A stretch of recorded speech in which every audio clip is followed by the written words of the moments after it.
Здравствуйте, я Афганова Амина Нарзулоевна, ученица 11 А класса 21 школы города Якутска. И сегодня я хочу вам представить свою исследовательскую работу «Сравнительный анализ мифологических образов народов Саха и нагайцев». С самого раннего детства я знакома с нагайскими сказками и легендами. Эти предания мне рассказала моя бабушка.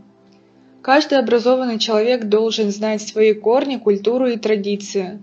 Я родилась и выросла в Якутии. Со временем меня заинтересовали якутские сказки, предания и мифы.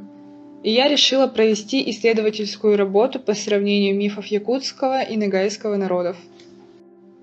В ходе работы я изучила литературу, сделала анализ мифологии двух тюркских народов и пришла к заключению, что их связывает очень многое: язык, культура, быт, традиции, легенды, мифы и поверья.